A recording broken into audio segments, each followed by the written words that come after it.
After the scintillating performances by children singing Bhajans, now I request Srimati Subha to present the reading from The Mountain Path, a Ramanashrama publication. Om Namo Bhagavate Sri Ramanaya. This is an article from The Mountain Path titled Miracles by Katya Osborne. Once upon a time, and long, long ago, there lived a great sage and teacher. In those days, esoteric knowledge was not openly available to all. Instead, one had to find a teacher who was willing and able to impart this knowledge and apprentice oneself to him. Such a man was the sage of this story, and he would take only 3 pupils at a time for 10-year periods. The lucky 3 came to him with offerings of fruit and flowers, and then their instruction would begin. 10 years passed, and the students were told that their education was completed and they could leave. They came in turn to receive his blessing, and after again offering fruit and flowers, the first acolyte asked for the master's approval and permission to go out into the world and take up the work he had learned. "And what have you learned?" the master asked. "Revered one," answered the student, "I have learned to conjure gold and precious jewels out of the air. I have learned to make myself invisible. I have learned to transport my body to any place that my mind can imagine." "And are you content?" asked the sage. "Oh yes, great one," answered the student. "Then go with my blessing." The next student came along with his gifts. The question put to him by the sage was the same, and the answer was nearly the same, except that he had also learned to transform his appearance so that he could resemble any deity. "And are you content?" asked the sage. "Oh, more than content, great one." "Then go with my blessing." The third man presented himself, and he too had learned all the knowledge that the other 2 had acquired. "And are you content?" asked the sage. The man stood with his head bowed, but did not reply. "What troubles you?" asked the sage. "I have learned all these tricks," answered the man. "But what has that to do with spiritual wisdom?" The sage smiled at him. "Come with me," he said. "You I will teach." This story was told to me many years ago, and growing up in and around Bhagavan, I felt that it reflected the flavor of his attitude towards life and miracles. Everything was so low-key that one could never be sure if he had interfered or not. He was never dramatic or flamboyant. A nod or smile was the most one could hope for. And yet we all, including the children, knew without question that he could do anything at all, anything he wanted. And even at that very young age, we knew that he never wanted. And yet people came and besieged him for favors and boons. I suspect that many times people got their wish, but in such a personal and private way that no one else was aware of it. Perhaps even they were unsure whether Bhagavan had helped them or not. But mostly, people's faith in Bhagavan remained unshaken in spite of his personal trademark, which was everything low-key and quiet, nothing ostentatious ever. A bullock cart driver came one day when I was sitting in the hall. It was monsoon time and it poured. This had been going on for days and it was expected to continue. His problem was that his wife had died and he had to complete a cremation ceremony by that afternoon. He was a very poor man and could not afford a cremation under cover. He explained all this to Bhagavan, who looked out of the window and said in the manner of any one of us, "It may clear up later on." That was enough for the man. He went off and made all the arrangements, and of course, sure enough, it did clear up that afternoon, long enough for the cremation to take place, and then it poured again. That was so typical of the way Bhagavan did things. One could never really be sure that he had done anything at all. The most spectacular thing I ever heard of during all the years, even taking into account the way that stories grow in content and how exaggerated many of the tales became over the years, happened at the Bhiksha given one year at Jayanthi. All the food was prepared for 1,000 people, but someone had forgotten to order fruit and there was none. Flushed and worried, the man in charge came to Bhagavan and explained his dilemma and that he was in deep trouble over his negligence. Bhagavan didn't say a word, but he listened. The man got back and reported to the Sarvadhikari in the office, and he was just in time to hear a phone call from the station master of Tiruvannamalai saying that they had a large consignment of oranges on the station platform. The sender's name was lost. In fact, the paperwork was lost altogether, but it was assumed that they were for the ashram, so would someone please come and get them? As I recollect, there was no hooing and eyeing. In fact, no one was unduly surprised. Someone had asked Bhagavan for help and received it in his inimitable style. Low-key, and no one could actually point a finger and say, "Wow, miracle." It was just a parcel without an address. These things happen. Everyone who lived in and around the ashram back then had a story. But infected as we were by the spirit of Bhagavan, most of us kept our stories very private. Life was always ostensibly undramatic for all of us. My own unforgettable memory happened when I was about 10 years old. A lady from Delhi came to the ashram. In those days, all foreigners were sent to our house, as my parents spoke several languages and could understand a number of travelers. Also, in those days, whether a person came from New York, New Zealand, or New Delhi, they were foreigners. This particular lady told us her story, which I thought was unutterably tragic. She had married against her parents' wishes, but she married for love. And the first few days of her marriage were blissfully happy. They went to the seaside for their honeymoon, and she sat on the sand while her husband went for a swim. She actually saw him being caught by a shark and killed in front of her. Since then, she was a nervous wreck.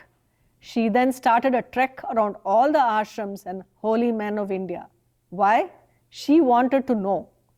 How had they harmed anyone, and why should they be visited by such a terrible punishment? The point came when she could not stand to listen to any more ambiguous anodyne answers. So she had written her questions down, and her list went with her whenever she came to a new holy man. No one was going to fob her off anymore. If there was an explanation, she wanted to hear it, and if not, why not? What I recollect most about this lady was that she was so tense and nervous that it was a strain to be in her company. I was not an especially sensitive child, but sitting in the same room as her was excruciatingly uncomfortable. I started to escape, but my mother caught me. "Take her to the hall," she instructed me. I had things to do, I told her, but my mother said, "Go." I went. When we got to the ashram, I pointed to the hall where Bhagavan was sitting and then took myself off to read my book in a mango tree. I heard the bell for lunch, and dragging my feet, I went to fetch the lady home for food. Never in my life, neither before nor in all the years since, have I noticed such a change in anyone, and in such a short time. The lady was relaxed and at peace. I trailed behind her on the way back, too shy to ask her what Bhagavan had said, but aching to know. Why hadn't I stayed in the hall with her?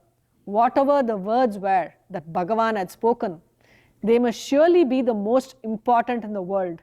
I wanted to know them for posterity. The rest of my life could be transformed by the words I hadn't heard. However, I knew that my mother would ask her, so I stuck around like glue in order to hear the magic formula. My mother, of course, noticed the difference immediately. One couldn't miss it. She asked the all-important question, what had Bhagavan said to her? Nothing, the lady replied. She had sat there all prepared with her list at the ready. Then Bhagavan looked at her. He just looked, full of understanding and compassion, and she suddenly lost interest in her crusade. It didn't matter anymore. She had found the peace she craved. Nothing could be more miraculous than what happened to that lady, and nothing more typical of Bhagavan. He didn't say a word. Bhagavan's touch was always exquisitely light but sure. He would hint but never be obvious. Whether he was performing a miracle or letting a person know what was best for them to do. And yet, a hint from him should never be ignored. If he takes the trouble to make us aware, well then, we disregard it at our peril.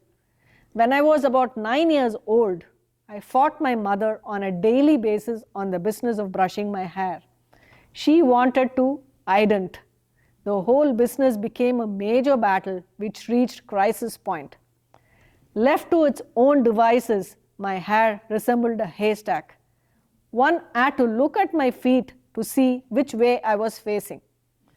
One day, my mother ran me down near the cowshed where Bhagavan was sitting and talking to Lakshmi the cow. She semi-jokingly complained to Bhagavan about my recalcitrant attitude, and so I ran away again. Later, in the dining hall, Bhagavan looked at me and made a comic face as he put both hands up to show a huge mop of hair. It was funny and I laughed with everyone else. It seemed as though making a serious fuss about one's hair was not really worthwhile. There were more important things to deal with in life. I didn't comb my hair, however. When I came home from school for the holidays that year, the issue of my hair had evaporated. But the picture of Bhagavan teasing me in the dining hall remained. I always knew that nothing Bhagavan did was without significance. And it was brought home to me that in his gesture there was a message. Bhagavan is watching over us and he makes suggestions, however obliquely, even possibly as a comedy, but he is doing it for a purpose. And perhaps as one gets older, his subtle guidance becomes increasingly important. It probably does not hurt as much to learn one's lessons when they are relatively trivial. One is young, and they are only as painful as dragging a comb through tangled hair, whereas making a drama over something essentially unimportant can be destructive, even self-destructive. Also, it is often only a disguise for the glorification of the ego. There is a definite feeling that Bhagavan's infinite compassion spills over onto us all our lives, and he can admonish us out of pure love.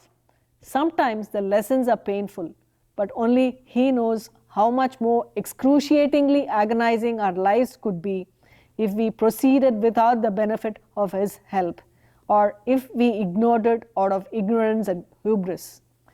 It is hard to accept that pain and grief and sickness are possibly a great kindness when viewed overall. My brother, who played at Bhagavan's feet as a baby, who spoke to him daily as a child, and who loved him as a figure of wonder, suffered for many years from organic brain syndrome. Towards the end of his life, he could neither walk nor talk nor understand. And yet, when he died, there was an amazing feeling of peace and fulfillment. He had completed his tasks and endured all the vicissitudes that had accrued to him.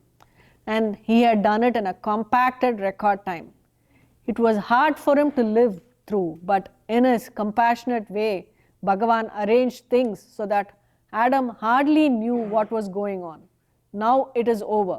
I believe that he never needs to come back to attend to unfinished business.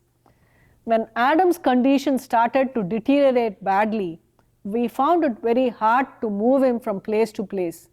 He was a big man, 6 foot 3 inches, tall and well built. I sat in the hall one day in front of Bhagavan's picture and explained this to him. I told him that we really needed some help, please. A young lad came to ask for work. He said he would like to help to look after my brother. Suresh is 5 foot 1 inch. His hobby is weightlifting, and he could lift the big, heavy man as though he were a baby. This happened only a few years ago, but it really doesn't matter whether one speaks to Bhagavan today or many years ago, when he had a body we could see and relate to. No ego means no fizz and flash. No handle to attach to an event so that it can shine out and glitter. Bhagavan is more than a great guru. He is a jnani, and he hears us all the time whether we want him to or whether we do not. He himself had said that if we take one step towards our goal, then the Guru will take the other 9. Learning to put our whole faith and trust in him is a possible step. Believing that he does not abandon us but stays with us to teach us what we need to learn, albeit sometimes in a painful way, is hard but rewarding. At this point, trust is difficult but necessary in order to understand what it is that we need to be taught. Everyone has their own inner dialogue with Bhagavan and their own personal route map of where they are going. Coming to him at all in the first place is our first step. Om Namo Bhagavate Sri Ramanaya.